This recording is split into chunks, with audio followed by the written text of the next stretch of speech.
নেশাভক্তি কেন্দ্রে বছর 35-এর এক যুবকের অস্বাভাবিক মৃত্যুকে কেন্দ্র করে বুধবার চাঞ্চল্য ছড়ালো।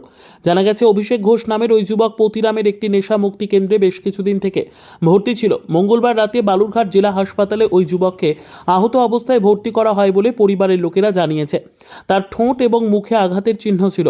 পরিবারের লোকেরা জানিয়েছে, নেশামুক্তি কেন্দ্রে অভিষেকের উপর শারীরিক নির্যাতন হয়, যার জেরে সে আহত হয় এবং অচৈতন্য অবস্থায় ওই নেশামুক্তি কেন্দ্র থেকে তাকে বালুরঘাট হাসপাতালে রেখে দিয়ে চলে যায়। পরে জেলা হাসপাতালের তরফ থেকে ওই যুবককে মৃত বলে ঘোষণা করা হয়। পরিবারের লোকেরা এই ঘটনার পূর্ণাঙ্গ তদন্ত দাবি করেছে। তাদের দাবি, ওই যুবকের ময়না তদন্ত হলে তার মৃত্যুর প্রকৃত কারণ জানা যাবে। এখনো পর্যন্ত এ নিয়ে পুলিশের কাছে কোনো রকম লিখিত অভিযোগ দায়ের হয়নি। আমি জানি না আর কি, আমি ওরা দায়িত্ব নিচ্ছে তো ওরা চালায়, আমি ওখানে খোঁজ খবর কিছু জানি না কেমন করে কী হয়েছে বা কী হচ্ছে, কী কেমন করে চলে। হ্যাঁ, মানে আপনি কি মালিক এটা? হ্যাঁ, আমার লাইসেন্সের নাম আছে আর কি, কিন্তু ওর দেখাশোনা ওরাই করে।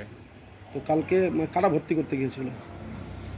কালকে আমি ভর্তি সত্যি আমি জানবো না তো কিছু, যেহেতু আমি দেখাশোনা করি না। আচ্ছা, তাহলে একে ওইভাবে মেরে কীভাবে কে পাঠালো? আমি মারিছে না মারেনি আমি তো কিছু জানবো না তো, আমি যেহেতু ওরা দেখাশোনা করি না, যাই না করে। আপনি তাহলে পার্টনার তো দেখি?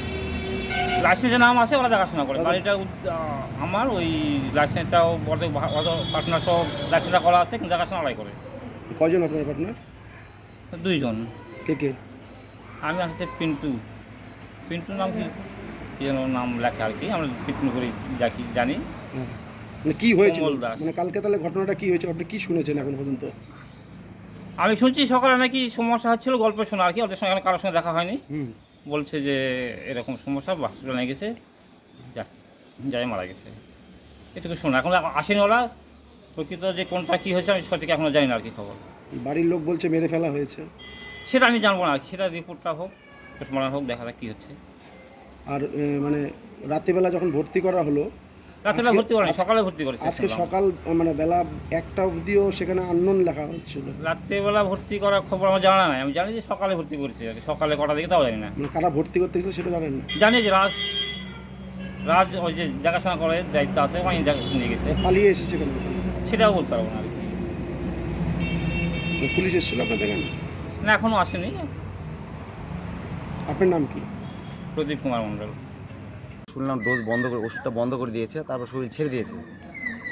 তো সকালে শুনছে ওকে হসপিটালে নিয়ে এসছে, হসপিটালে মৃত। কারা নিয়ে এসছে? হোম থেকে নিয়ে এসছে। হোমে যখন ছিল, হোমের স্টাফ নিয়ে আসবে, হোমের কেউ নিয়ে আসবে।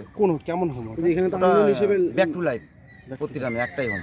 আননোন হিসেবে ভর্তি করা হয়েছিল। হ্যাঁ, আননোন হিসেবে। তাহলে বডি ভর্তি করেননি, ফেলে গেছিল? তাই তো শুনতেছি।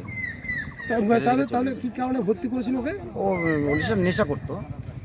আচ্ছা, নেশা করতো, ওই জন্য ভর্তি করেছিল। আপনি তাকে ছবি দেখেছেন বললেন, কীরকম দেখলেন? ঠোঁটটা ফোলা, মনে হচ্ছে কোনো টর্চারিং হয়েছে ওকে। ও মরার ছিল না, মরবে না ও টর্চারিং হয়েছে, নাহলে পড়ে গিয়েছে। আমি বলবো না টর্চারিং হয়েছে, যেহেতু ঠোঁটটা ফোলা দেখলাম, পড়ে যেতে পারে। সেটা কনফার্ম হওয়ার জন্য জানতে হবে। একটা 34 বছরের লোক, একটা 34 বছরের ছেলে, যুবক, সে পড়ে গিয়ে মরতে পারে, এটা আপনার বিশ্বাস হয়? অসম্ভব। ও মরার ছিল না, ও মরবে না, ওকে মেরে ফেলা হয়েছে। নাম রাজ। কি? রাজ টাইটেলটা বলতে হবে না, ওর নাম রাজ, বাবার নাম পিন্টু। ব্যাক টু লাইফ ওদের হচ্ছে হোমের নাম, ব্যাক টু লাইফ।